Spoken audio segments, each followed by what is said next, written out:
What is up, Ravens Flock? Huge shout out for your support for the 410 Sports Talk. James and Glenn are the best in the business. They're killing it right now. They love talking Raven talk. Make sure you go subscribe to their channel. Let's go Ravens. Big trust. Welcome in, everybody, to another episode of 410 Sports Talk. I'm James Haskell, along with my co-host Glenn Martin, and we're excited to talk about what seems to be some budding news here in Baltimore with your Baltimore Ravens. Maybe not the biggest news to us, or really we don't expect too many twists or turns when it comes to our quarterback, Lamar Jackson, but we're here to talk about the fact that Lamar's going into his last year on his rookie deal. Obviously, they picked up the option. Something to note is that obviously his salary cap hit will go from, I think, 1.7 last year to, I think, 19.3 or something in that range, 19 million and change. So that will be interesting strategically for the Ravens. But really, we're here to talk about what if they get a deal done, when they get a deal done, and what it will look like. But before we get into it, comparing to other quarterbacks and all the other things, take a second, hit the subscribe button. Make sure you leave your comments below, hit the like button, all the above, and turn on your notifications so that way you stay up to date with all your Ravens news. But Glenn, where do we start here when it comes to Lamar Jackson and his contract? Yeah. So the first thing I want to do is kind of like let everyone know, where it stands right now and where it's going to be next season. And then we'll talk about what might happen beyond that. But right now, so this season, Lamar Jackson had a cap number of $3 million, which, for any quarterback is an absolute bargain. But for Lamar Jackson is it's a steal. This is, the first few years of any contract is usually the best, value you'll get at a position like quarterback where it's the most important. But next year, so it goes from $3 million this year, Jimbo, to $23 million next year. So you're already talking about a $20 million jump as far as the cap hit, right? Which is a good thing in the sense that it's certainly going to give the Ravens an idea in starting to get closer, I should say, to the idea of what it's going to be like once this contract, goes into effect. Because even if no matter how they try and maneuver the cap numbers around, it's still going to be a substantial cap hit no matter what they end up settling on. So it's a dress rehearsal. Exactly. A bit of a dress rehearsal for what they're really in for. So we know he's making $23 million next year, but the question is, what's he going to be making after next season, and when does that deal come to fruition? Because I think there's some small group of people who are thinking that maybe the Ravens shouldn't come to a long-term extension this offseason, and that maybe they should even consider franchise tagging Lamar Jackson until they see, I don't know what more proof, I don't know what more evidence they need. It's kind of hard to even, kind of think. I guess they want some sort of playoff run to then validate him getting an extension. But either way, I first want to start there, Jimbo. What are your thoughts on the Ravens possibly franchise tagging him rather than signing him to an extension? Look, fool me once, shame on, what is it? Shame on you. Fool me twice, shame on me, right? Yeah. That's how it goes. Yep. Look, we played poker with Joe Flacco, and we lost royally, right? Let's not do the same thing with a guy that's worth way more money. So say we hold out this year and then we go to a franchise tag or whatever the case may be. And within this year and even the franchise year, he does make a run. Then what? I mean, the guy's price tag is already going to be astronomical to me every single day you wait. It's just another chance for another quarterback to reset the floor of the market. So I think, to answer your question without getting too long-winded, getting to a franchise tag is not smart. It seems like something really unintelligent that only a team like the Redskins or the Jaguars or, teams that are relatively obsolete and not really contenders and aren't consistently winners tend to do. That isn't the Baltimore Ravens style. I don't see it happening. I mean, do you disagree with me on any of that? I don't no, I definitely don't think that that's going to be the case. But if I was just being playing devil's advocate, sure, to what you said, how it could certainly bite him in the tail if he goes on to win a Super Bowl or anything like that.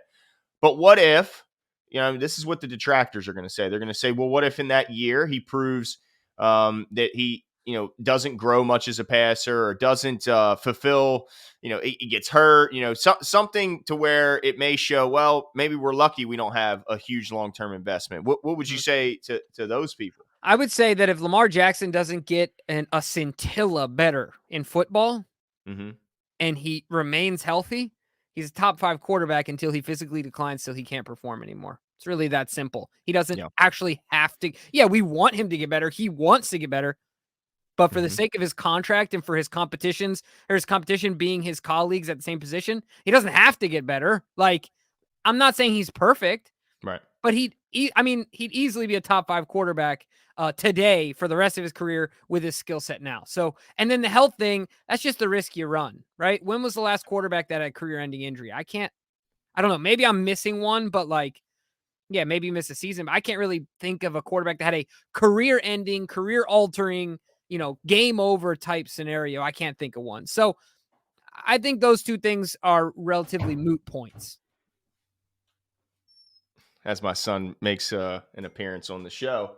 No, I agree with you. I think that even as it stands right now, which, by the way, we both expect him to get better. He tends to show that every season where he improves his game every year, because this is a guy who likes to work on football activities and enjoys that. So I think we both agree he will get better. But what you're saying, I agree with, is that even if he wasn't any better than he is right now, he's already good enough to earn that contract. So yeah, and I tend to agree with you. I think just the optics of franchise tagging Lamar Jackson after what he's done for this franchise it'd be unbelievably bad optics. You don't take a guy who has been nothing but a winner since he's been here in Baltimore, and unanimous MVP, a guy who has increased the popularity and really the fan. He's grown the number of fans for this organization by, it's hard to even calculate how many more fans there are of the Ravens because of Lamar Jackson and the excitement he brings to the field every time he steps on it. So it would be totally egregious. They would be absolutely shredded, in my opinion, by the national media and local media and the fan base. And so I think it would be a horrible decision. Now the question is, do they have to get this contract signed before next season starts? Do you think that is an absolute must? Well, going off of your last points and how bad it would look from a narrative and optics standpoint, the Ravens are all about goodwill and building goodwill and political capital with the players in the NFL. We've seen, like you said, we've seen players retire here, even though they had shorter stints here and based on the way that Baltimore treated them. So I would say with that same idea, yes, you got to get a deal done this summer for 2 reasons. For 3. 1, he doesn't have an agent. In-season deals are impossible. Number 2, every single day you wait, like I said, you run the risk of having to pay him more money. Not that you don't want him to get all his money possible, but you also have to be strategic about this thing, right? Number 3 being simply that it's not a good look for, like I said, it's not a good look for other players around the league when your most impactful player and who could potentially end up, depending on what Lamar Jackson's career becomes, it's very fair to say he could end up being replacing a guy like a Ray Lewis as the face of the Baltimore Ravens, right? Like if he's here as long as Ray and he's a quarterback and he has success like that, I mean, that just is what it is when you play quarterback, right? So all that being said, they have to get a deal done this summer. I think that's a must have for the Baltimore Ravens. What about you? Yeah, I think it would be kind of silly to not. The good thing for the Ravens is it's pretty easy to point to why you would sign a guy to a long-term contract when you also consider that he's coming off of an injury that caused him to miss the last 6 games of the season, and that is that during those 6 games, Lamar Jackson showed even more why and how he's so valuable by the fact that you lost all of those games. And when he was in there, even when he was forced to miss 1 week, when he was still the starting quarterback for the Ravens and not completely off the practice field, the team was 8-3 and they were the number 1 seed in the AFC. And when he was removed from the picture, they are now dropped completely out of the playoffs. So, which is, by the way, I think the first time that's ever happened in history where a team that late in the season was the number 1 seed and they ultimately didn't even make the playoffs. So he showed right there. And again, there was a lot of, he wasn't the only injury. There was a ton of injuries around, but they were able to withstand all those crazy injuries and still be the number 1 overall seed because they had one guy, and that's Lamar Jackson. Right. We were a boat taking on water, and Lamar Jackson was like an octopus with duct tape, right? And he's just like duct taping covering up holes. Exactly. That's right. And then as soon as Lamar's gone, boat starts sinking, baby. Starts to sink quick. And look, they brought in they brought Tyler in, who I think showed that he is, what you would hope he would be. He's a competent, serviceable backup that could, in a pinch, keep you competitive for a short stint. But when exposed to the league for a long period of time, the reasons he's a backup kind of get exposed. And so we saw that. So while, it stinks that Lamar was, shelved, I think that really kind of reiterated his importance to this team. Yeah. And so for that reason, I think, of course, he'll get a contract from the Ravens. And they would be absolutely, he's got 105 touchdowns to his name since he's taken over in 58 games. That is just, that's just insane to me. And that doesn't include all the yardage and all the first downs he has along with. That's just touchdowns. So, yeah, I mean, it's a no-brainer to me. The question is, what is the value of the contract? Because right now, Pat Mahomes reigns supreme with his total value of a $450 million deal, averaging 45 a year. And then Josh Allen right now has the most total guarantees at 150 million. So where do you find him as far as ranking where his contract will be when he signs it? Yeah, this is going to be really interesting to me because I think Lamar and Eric are going to get creative. I find that so this is a really hard answer for me. I think, number one, I would be surprised if Lamar takes a 5-year deal. I think he'll do something similar to Dak did. I think he wants a 4-year deal. Think about it. Lamar's 24 years old. He re-ups again at 28 while he's still at the peak of his game. Mm-hmm. And then he re-ups again at 32. I mean, there's guys re-upping now in the NFL 36. Yep. So I think that Lamar just turned 25. Crazy. Oh, yeah. Okay. So, right. When was that? I mean, it must have 11 days ago, January 7th. Yeah, just turned 25. So, 29, 33, whatever the math is. Point is, he's going to be young. I mean, he's young now. So I think he takes a 4-year deal, and I think they get creative with it. I wouldn't be surprised, while I don't think this will be the case, I wouldn't be surprised if you think there's any way that this becomes a high value as far as guaranteed money, but a low yearly like say it's the highest percentage in guaranteed money that we've seen in a contract, right? Like something like 90%, 95% guaranteed, but it's smaller in yearly salary cap. Does that make sense? Like I could see I don't know. I'm trying to think of other things they could do to get creative here, but I think I could see the Ravens doing something with Lamar because of his desire to win, to keep as much flexibility there as possible. I could also see him doing the Tom Brady and saying, dude, just give me $25 million a year. I'm good. Like, you know what I mean? You could see him doing. Oh, I'm just saying it's not going to change his neighborhood, like we said before, right? Like, right. Yeah. I mean, he's still going to be a very wealthy guy. But the question is, how much does the lack of pressures from the outside, like most quarterbacks face, change his value? Because he doesn't have a traditional agent. He seems to not be influenced by the Players Association like a lot of players have been in the past, because he keeps such a tight-knit group and circle around him, and he insulates himself from a lot of those outside pressures. So I guess my whole thing is I wouldn't be shocked no matter how it works out, except for if there is no contract.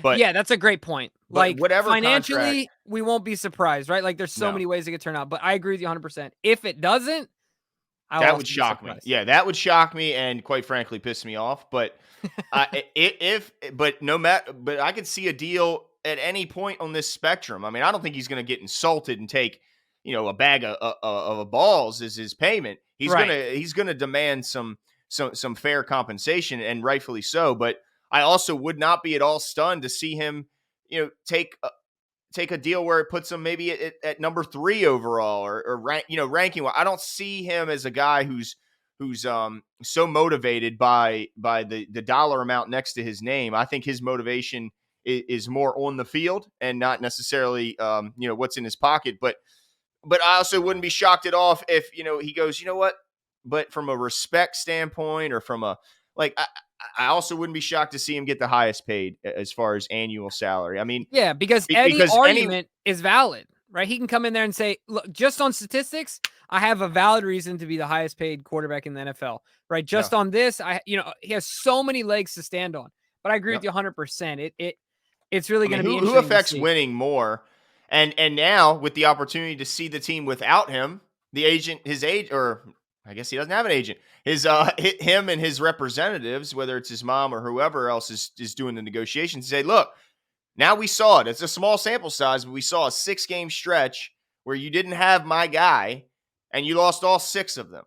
So what more do you need to see as far as his value to the team? Because there wasn't a ton more injuries after Lamar left. Like, those injuries were there while he was playing. It was still none of the guys in the backfield. We still had the banged up defense, not to the degree of once Humphrey went down, but still banged up. And he still had him at 8-3. So yeah, he's got a lot of he certainly has a lot on his side of the table when it comes to bargaining chips, but I also wouldn't be shocked at all to see him not use all his bargaining chips. Yeah, going to be really interesting. But I'll end it with this just really quickly. What do you see in between 4 and 5 years? Do you see there's any intrigue for him to do the 4-year? Well, I think it could be masked. I think I agree with you. I think ultimately, if you really whittle it all down, it probably will be basically a 4 or 5 year deal. Right. But it may be masked in one of those 7-8 year deals that really the last 3 are years he'll never see because they'll refinance or they'll restructure the deal and sign a new extension after about 4 or 5 years. But I 100% agree, and that makes most sense for him. Why not make as much money as you can once you're old? If he signs a 6-year deal where it's fully guaranteed and there's no flexibility, then he's not re-upping again until what? He's like 32, which I guess still in quarterback terms is relatively young. And then very last thing, do you see what if they offer him a deal and he says, "Nah, you know what? I'm going to hold out till the season's over," right? And he gambles again. Do you see the Ravens allowing that to happen, knowing what happened the last time they did that with a quarterback was to Joe, and then they had to make him, they didn't have to, but they made him the highest paid quarterback at the time. You know what I mean? Going through that, do you think that they say, hold on, come back, we'll re-up, like, let us get our ducks in a row. I'll go back to Bisciotti and say, hey, bring in another couple Brinks trucks, like add a couple zeros, here, and slide the paper over to Lamar again and say, okay, here, like, you got us, right? Or do you think they allow it to play out? If it comes to that. I don't think if they do allow it to play out, I don't think their concern is, wow, he might win a Super Bowl and then we got to pay him. I think that wouldn't be a concern. That would be a hope. They hope that Lamar Jackson bets on himself, wins the Super Bowl, and they have to pay him because that means the organization just got a Super Bowl. So I don't think that would be a fear of theirs, but I don't think they necessarily want to go into his last year with uncertainty at the most important position in all of team sports. You want to know that you have your franchise leader there, and so as an organization, I think that's the fear. The fear is we go into a final year of a contract of the guy we really want to have here in Baltimore for the next 6, 7, 10 years. So I think that's where the concern would be if he chooses to not sign a deal and bet on himself in the sense that maybe he feels the deal is too low. I think the concern would be that he feels insulted or he gets lured away, not necessarily that he plays so well that he prices himself out. They would love to have that as a problem. Yeah, I guess that is a good problem to have. But let us know what you guys think and all your thoughts are in regards to Lamar Jackson's contract, when it'll happen, how it looks, if they'll get the franchise tag involved. Leave all your comments below, and we'll talk to you guys soon.